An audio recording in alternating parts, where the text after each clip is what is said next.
Well, hello, Brad. Hi, Carol. Welcome. What a beautiful, beautiful home you have here. Thank you. And that view is magnificent. Yeah, and that's what brought me here was the view of Mount San Jacinto. Well, tell me a little bit about your background and what you're doing now and what you're planning to do. So I'll tell you a little bit about how I ended up here, and that will speak to my background. So Okay. I left the Bay Area. I lived in San Carlos and was teaching yoga there.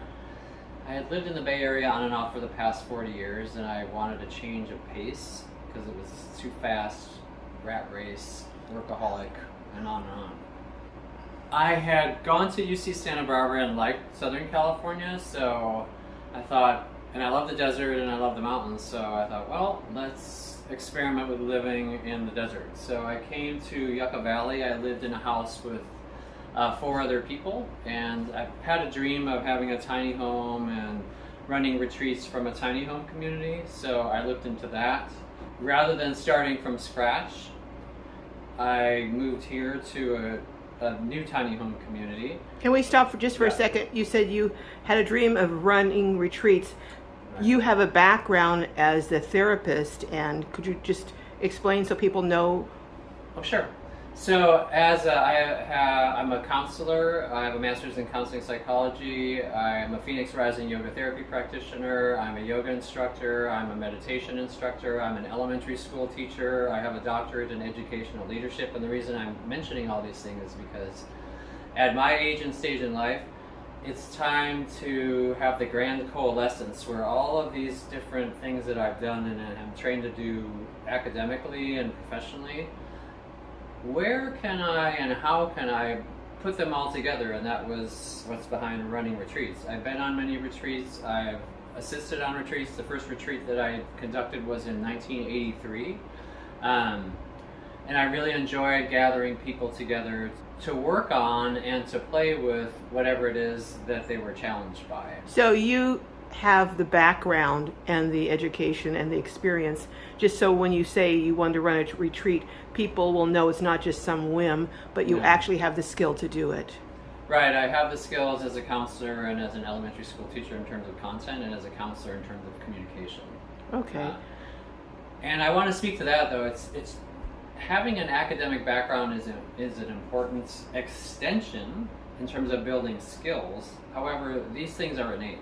My desire to communicate in a clear way is innate. I didn't learn that in school. I was born with that.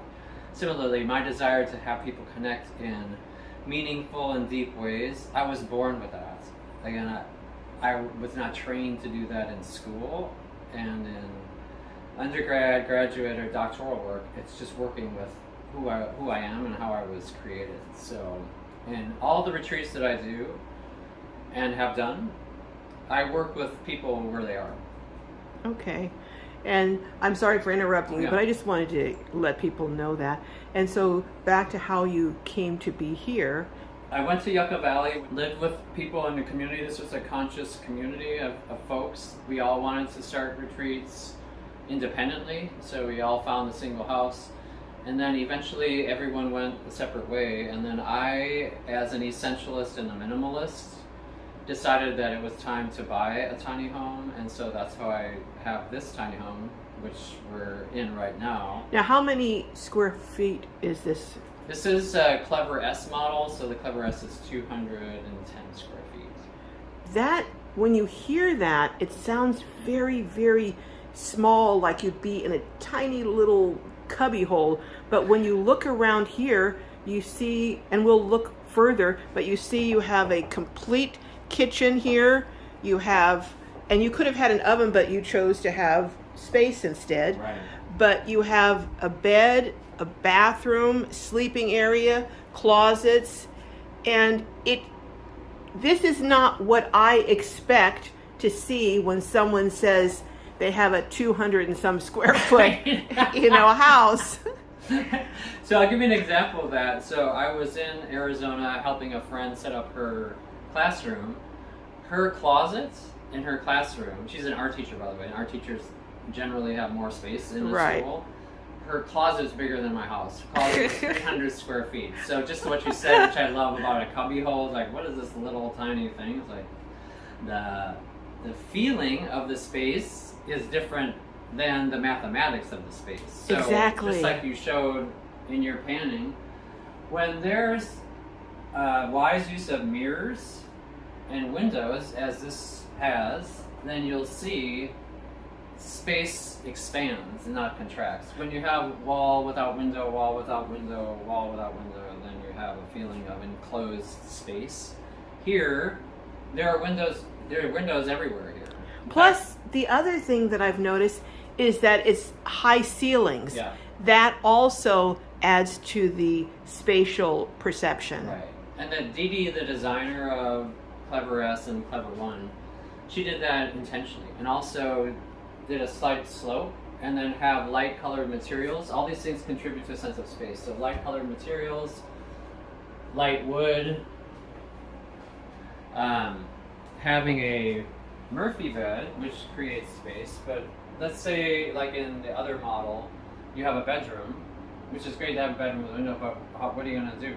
How can you use the space? Here, when you have a bed that comes out of the wall, right, Murphy bed, then this space, which is a banquette seating, kind of cool, groovy, cozy zone, that gets turned into a bedroom. Right. Well, you know what? Let's go ahead and start the tour. So this, during the day or during your awake hours, is primarily your living area? This is where I do my work. As a counselor, I see all my clients on Zoom. And this is my Zoom setup. So I have my computer, and you can see there are a lot of outlets. There's outlets here. There's a little tucky tuck outlet here. There's another let me look over here. So then we can work with the angle of your camera to maximize the light. Plus, do you ever set it up so that this beautiful scape of the mountains is on your Zoom? Yes. So depending on the time of day we have a session, that lovely backdrop is there. Okay. So what I love about this space is how I've converted it into like a greenhouse. So right. What I do I see all these beautiful plants everywhere. Yeah, these are my plant friends. So I like that, your plant friends. They are. So when it's time to go to bed, many people have this idea that I just want to plop down on my bed. That's cool. I don't have that idea because since they're my plant friends, I get to visit them every day when I take them and I put them over there. So you put them with your other plant friends. Right. Put them with okay. your other plant friends. And then you notice here this banquette seating is a hard seating. So I have a friend who's going to make customized cushions for that.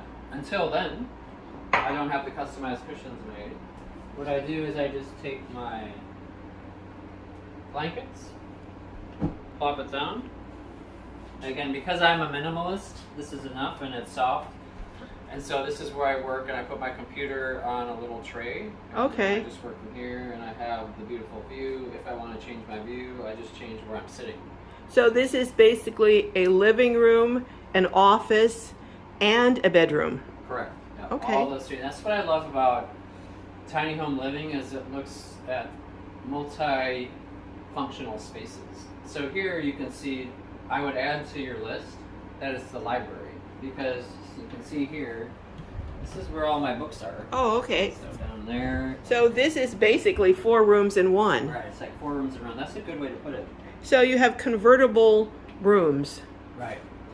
So now the bed, that looks like a pretty good size space for a bed. What size is the bed? That's a queen size, but it's standard. Now, I'm not going to have you move everything, but can you just take it down sure. a little bit so we can see? Yeah. So, in order to pull it down, I'm going to move this plan a little bit. Okay. There's a sturdy handle here, and then what you do is you brace yourself here because it's not a flimsy piece of plywood. Okay. You pull it down, and then you can see there's the bedding. So there's the bed, bed. There's my comforter. The pillows are currently not there because they're in my car because I'm going camping this weekend. So you also have shelf space above if you needed there's it. huge shelf space up there. And then that bed, you move everything off of here, and that just rests on the bench or the banquettes. Yep. And then you just push it back up. Hold on to it. And now you have your multi-use space. Wow. And kind of, sort of the rug there kind of defines that area. Yeah, so it's great that you mentioned that because what I wanted to do was to soften the space. The space is hard in the sense of it has a lot of squareness, rectangular, and then it has hard edges. What here is soft, like nothing. Right, no rounded corners. Right, no rounded corners. This is beveled because it needs to be. So what I wanted to do was to create a soft textured space. So this is a wool rug, and because I like terracotta colored, and it echoes the colors of the desert, and I want to bring outside in, inside out, so I have this textured pillow. So you've kind of used the juxtaposition of fabric textures with the hard angles to create, contrast. Right, it creates contrast, which is interesting to the eye, and it's also interesting to the tactile senses, right? You go down like, I'm not wearing shoes. Yeah, I love the soft, this is wool, so I love the soft wool. And also, because I'm living in the desert, even though I have a great air conditioning system, it feels cool on my feet to have something soft underneath. Well, let's look at the rest of your beautiful, beautiful place. And that gave, I think, people who are moving into vans and cars and different vehicles an idea of how to create boundary areas or how to create a space by using different textures and colors and fabrics to differentiate between the different uses of a room or a space. I love that you said that because as we take the tour, you'll see echoed in what you said. I really do appreciate your design sensibility because it's awesome. That's exactly, by the way, there was no preparation. We didn't talk about this. No. This is all natural. This is my cozy zone. Okay. This is not cozy. This is a functional working kitchen. Right. This is not cozy. To me, I don't want a kitchen to be cozy. I want it to be clean. I want it to be bright. So what creates the connection in the space is the quartz countertop. So basically, the kitchen stops here. And if you look at how I've designed this, right? Are these kitchen items? They are not. Is this a kitchen item? Yes, it is. So you see, the kitchen is actually from here all the way there. And I see, has all my kitchen appliances in it. My teas and coffees are here. Over here, where my office zone spillover is, that's where I have computers and other office supplies are in there. And even if you don't say it visually, you see the difference because you see the equipment over here and you see the other type of office paraphernalia, so to speak. And then you come over here and you see the kitchen items, so you know where one stops and one begins. Yes. I don't go out to eat. I cook every day. So this, like in terms of what you're talking about, having like a dedicated space for a dedicated function, like this is a kitchen. I've never been in a space that has 2 burners and it works great. Well, it's not a burner. This is an induction stove. Well, not. It's an induction top. So you had to have, since you cook every single day, you had to have a very functional space for your kitchen. Yeah, I cook every day, not just once, many times a day. So can you show us just a little bit about your cabinetry and what choices you made for spaces versus what the other choices were? Yes. So because I don't use an oven, and I rarely have used an oven in other places that I've lived, so I didn't want an oven. It's an option. There's an option to have an oven here. Mm-hmm. Instead, I have everything that I use to cook with. Okay. Which is a wok. And that's a big space. And a saucepan. Yeah, it's huge. So if you have like air fryers or things like that, if you choose to put them out on the counter, then you're going to take away your working space. Right. And also, I don't like the look of toasters and air fryers and coffee makers On the counter. so you can put them away.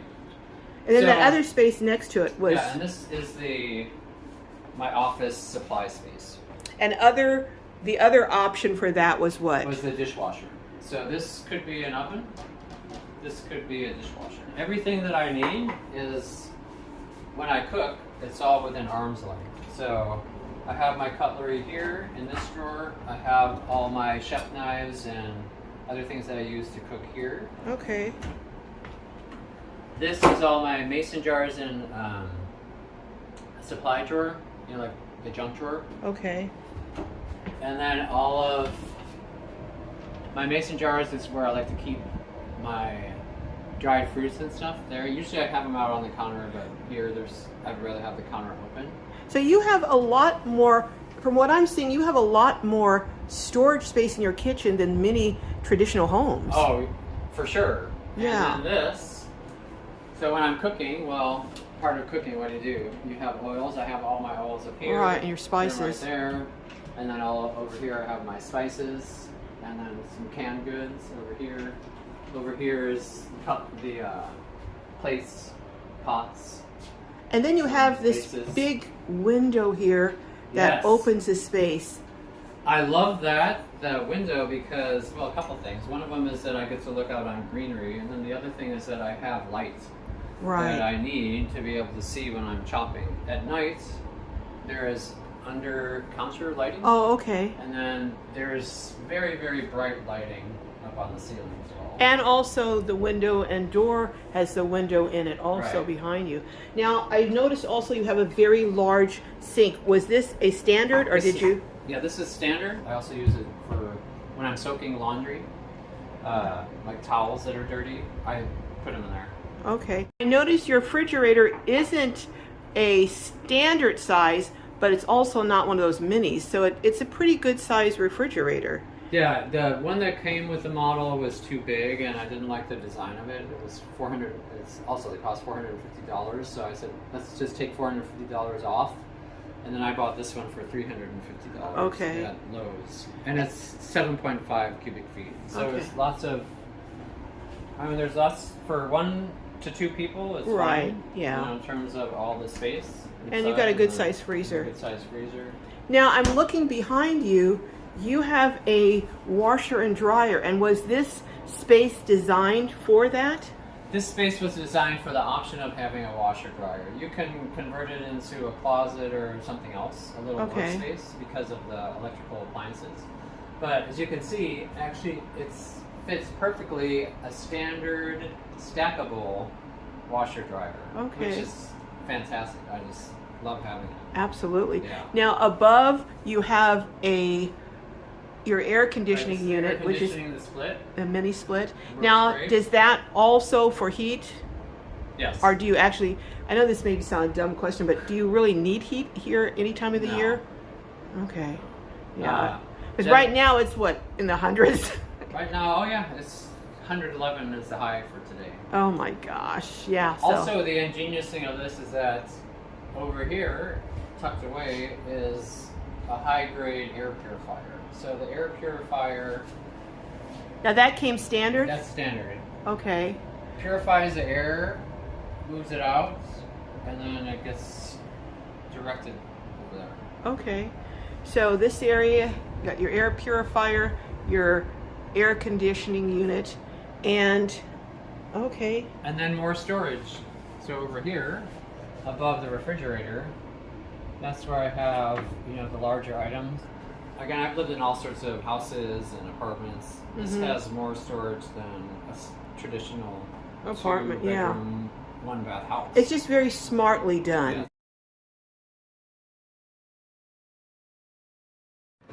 Welcome to my jungle spa bathroom. I love it in here. As you can see, my plant friends. You got live in lots of every direction. you got lots of friends in here. So, this is a privacy screened full-size window. Okay. So, but if we were to open it, what you would see is a little my storage shed that I have out there. Okay. So it's completely private. I mean, if you were to leave it open. Right. So we got that. It was imperative that I had a window in the bathroom because I've lived in houses and apartments where there wasn't a window in the bathroom, and I find ventilation No, to be yeah. inadequate. What I really want to look at, two things: your sink, which I love, and your bathtub surround. So I love this top-mounted sink. I wash my feet in there. Sometimes I soak laundry in there. It's just beautiful, and like we were talking earlier about the hard edges and things. This is like a soft centerpiece, right? Right. It's just beautiful, and it's highly functional, And I have rarely seen this much counter space in a single bathroom, you know, with one sink. That's a lot of counter space. It is, because you're right. In conventional bathrooms, first of all, the sink is smaller. Right. And then maybe you'll have this much. So there's all this, and again, because I have plants, keep that in mind. If you were to take all the plants away, then you'd have a lot more space. But what I noticed use the counters for in a bathroom, you have these medicine cabinets. Huge. This is 5 by 3. So this is 5 feet long, and it's 3 feet wide, and you can see they are all adjustable shelves. That is So huge. you have all this space. I've never to seen put a your medicine stuff. cabinet that big. So again, like you said, clever design. Right. Not clever just because it's the name of the company, but it's smart design in the sense It of really is. anything. I mean, you could just fill it up, and then Yeah, so you don't have to have anything on the you counter. don't have to have anything on the counter. And let's say that's too narrow. No problem. You have this storage also, which is Wow. again, that's about 2 feet back. Mm. There's another here that's empty because I don't have all that much stuff. And then there's another open space. Now, this is a regular flush toilet that's on Yep. the sewer Regular system? flush toilet on Okay. the sewer. Yep. And then one of the things I really, really love about this bathroom, this tile goes a surround tile, and it goes all the way up to the ceiling and even along the other wall. That to a point. Wow. Now, yeah, I'm sorry my friends are in the bathtub because it's a little bit larger than a standard size bathtub. And that's the first thing I did when I moved in and got water, hook up, so I took a bath. It was awesome. It's a vinyl tub. It felt very different than other types of tubs that I've been in, and I love soaking. now you were saying that the vinyl was softer on your body. It's softer on my body, and then the slope of the back, where the faucet isn't, is graduated a little bit. So Okay. It's not just straight up, and it's Okay. wider than a conventional tub, so it's a little bit bigger. Now, what kind of tile is this?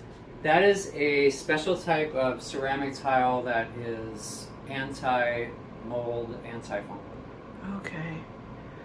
Well, I tell you, I can't think of anything in this house that is missing or lacking that would be in a standard size home. You've lived in homes, you live in apartments, so do you find that there's anything lacking in here that you had before?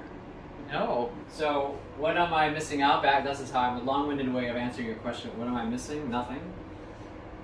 Again, to look at reverse, what I wish I had in the larger houses was less to manage, less to take care of, and like you said, less to fill. Well, Brad, thank you so very, very much for taking us on a tour of your beautiful, tiny, and this really is a tiny, tiny house. Yes. That fills every single need that you have. I hope we right. will see each other down the road at some point, and maybe I'll even be able to come to one of your retreats. That'd be great. All right, All right, see thank you you. later. Bye-bye. Okay.